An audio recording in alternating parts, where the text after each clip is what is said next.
তারাবির নামাজের বিধান কি? প্রথম কথা হচ্ছে তারাবির নামাজ সুন্নাতে মুআক্কাদা। নবী করিম সাল্লাল্লাহু আলাইহি ওয়াসাল্লাম সবসময় এই তারাবির নামাজ আদায় করেছেন। মাহে রমজানুল মুবারকের প্রতি রাতে আল্লাহ রসুল নিজে তারাবির নামাজ আদায় করেছেন। এখন তারাবির নামাজ আমরা যারা আদায় করি আমাদের প্রত্যেকের উপরে সুন্নাতে মুআক্কাদায়ে আইন তথা প্রত্যেক মুসলমান নর নারী যারা সিয়াম সাধনা করতে সক্ষম তাদেরকে অবশ্যই প্রতি রাতে তারাবির নামাজ আদায় করতে হবে, বাদ দেওয়ার সুযোগ নাই। বাকি কথা হচ্ছে এখন তারাবি আমরা কয় রাকাত আদায় করব। সহিহ বুখারী শরীফ, যেটি আমাদের কামিল শ্রেণীতে পড়ানো হয়, বড় ভলিউমের কিতাব আপনাদের দৃষ্টিতে পড়েছে, সেই কিতাবের প্রথম খণ্ডের 154 পৃষ্ঠার 3 নং টিকার মধ্যে রয়েছে আন ইবনে আব্বাস রাদিয়াল্লাহু তাআলা আনহুমা আন্না রাসূলুল্লাহি সাল্লাল্লাহু আলাইহি ওয়াসাল্লাম কানা ইউসাল্লি ফি রমাদান 20 রাকাতান ওয়াল উইতরা।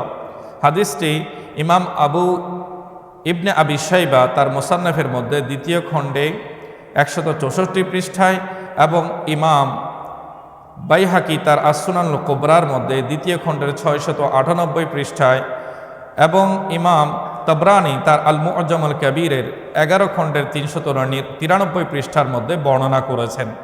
সেই হাদিসে পাক হযরত আব্দুল্লাহ ইবনে আব্বাস রাদিয়াল্লাহু তাআলা আনহু থেকে হাদিস বর্ণিত, তিনি বলছেন আল্লাহর হাবিব সাল্লাল্লাহু আলাইহি ওয়াসাল্লাম প্রতি রমজানে 20 রাকাত করে তারাবির নামাজ আদায় করতেন এবং তিনি এরপরে বিতিরের নামাজ আদায় করতেন। অপর হাদিসে পাকে হযরত ইয়াজিদ বিন রোমান রাদিয়াল্লাহু তাআলা আনহু থেকে হাদিস বর্ণিত, বলছেন কানান নাসু ইয়াকুমুনা ফি জামানি উমর ইবনুল খাত্তাব রাদিয়াল্লাহু আনহু ফি রমাদান বি23 রাকাতান। বলছেন হযরত ওমর ইবনুল খাত্তাব রাদিয়াল্লাহু তাআলা আনহুর আমলে লোকেরা একসাথে জামাতবদ্ধভাবে 23 রাকাত নামাজ আদায় করতেন। ফাকানু ইউসাল্লুনা 20 রাকাতান ওয়াল বিতরা, তারা তারাবি পড়তেন 20 রাকাত আর বিতির পড়তেন 3 রাকাত। তাহলে দুটি হাদিসে পাক দ্বারা আমাদের কাছে প্রমাণিত হলো সহিহ বুখারী শরীফের মূল কিতাবের প্রথম খণ্ডের 154 নম্বর পৃষ্ঠা 3 নম্বর হাসিয়াতে এই হাদিসে পাকে স্থান পেয়েছে।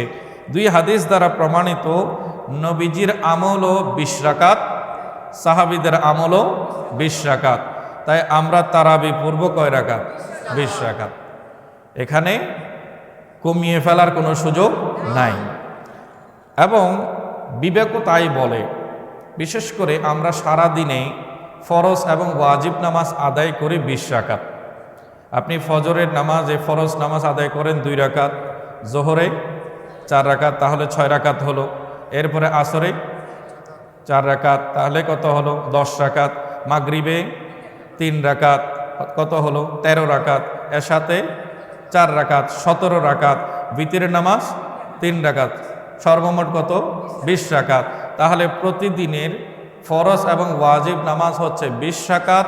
এই 20 রাকাত নামাজে যে ত্রুটি বিচ্যুতি হয়, আমাদের ক্ষতি হয়ে যায় বা যে গাফিলতি কিংবা ত্রুটি হলে সেগুলোর কাফারা কিভাবে হবে, সেই ত্রুটিগুলো কিভাবে মাফ হবে, সেই জন্য আল্লাহ ব্যবস্থা করে দিয়েছেন 20 রাকাত তারাবির। যে 20 রাকাত ফরজ ওয়াজিবকে সুরক্ষা দেবে, প্রোটেকশন দেবে 20 রাকাত তারাবির নামাজ। তো যারা 20 রাকাত তারাবি পড়ে তাদের সারা দিনের 20 রাকাত ফরজ ওয়াজিব সেভ হয়ে যায়। 2 নম্বরে হচ্ছে, আমরা জানি পবিত্র কোরআনের আয়াত পড়তে পড়তে কিছু আয়াত পড়ার পরে রুকু আসে। সাহাবায়ে কেরাম মাহে রমজানুল মুবারকের যেদিন চাঁদ উদয় হতো সেদিন থেকে তারাবি শুরু করতেন এবং ওনারা 27 রমজানে খতম আদায় করতেন। প্রতিদিন 20 রাকাত তারাবিতে 20টি রুকু হয়। 20 রাকাত তারাবিতে রুকু কয়টি? 20টি। প্রতি রাকাতে রুকু 1টি, সাজদা 2টি। তো 1টি করে রুকু, 20 রাকাতে 20টি রুকু হয়। এভাবে 27 দিন যদি আমরা গণনা করি তাহলে 27 দিনে রুকুর সংখ্যা হয় 540টি। আর পবিত্র কোরআনও রুকু আছে 540টি। আল্লাহর রসুলের সাহাবায়ে কেরাম প্রতি রুকু তারা প্রতিটি রাকাতে রাকাতে আদায় করতেন। আরেকটি ব্যাপার হচ্ছে তারাবিহ শব্দটা প্লুরাল ফর্ম, বহু বচনে বলা হয়েছে। সেক্ষেত্রে আমাদের মনে রাখতে হবে তারবিহাতুন মানে হচ্ছে 4 রাকাত অন্তর বিশ্রাম করা, আরাম করা। যদি কেউ 8 রাকাত পড়ে তাহলে তার বিশ্রাম হবে মাত্র একবার। 4 রাকাত পরে একবার, এরপরে তো নামাজের শেষ, এরপর আর কোনো বিশ্রামের বিধান আসছে না, তাহলে তার বিশ্রাম হবে একবার। কিন্তু শব্দটা বলা হয়েছে তারাবিহ, প্লুরাল ফর্ম বলা হয়েছে, বহু বচন বলা হয়েছে। তাহলে একবার বসলে তো তারবিহাতুন এক বচন শব্দ আসতো, বহু বচন আসতো না। তো বহু বচন শব্দটার প্রয়োগেই বোঝায় যে এখানে একবার নয়, কয়েকবার বসতে হবে। কারণ বহু বচন হওয়ার জন্য কমপক্ষে 3 হতে হবে, 2-এর অধিক হতে হবে, 3 হতে হবে। তা আল্লাহর রসুলের জীবন থেকে আমরা সাহাবায়ে কেরামের জীবন থেকে স্পষ্ট হয়ে গেলাম, সাহাবায়ে কেরাম তাদের তারবিহার মধ্যে তারা 5 বার বিশ্রাম জন্য বসতেন এবং সে কারণে শব্দটা তারাবি ব্যবহার হয়েছে।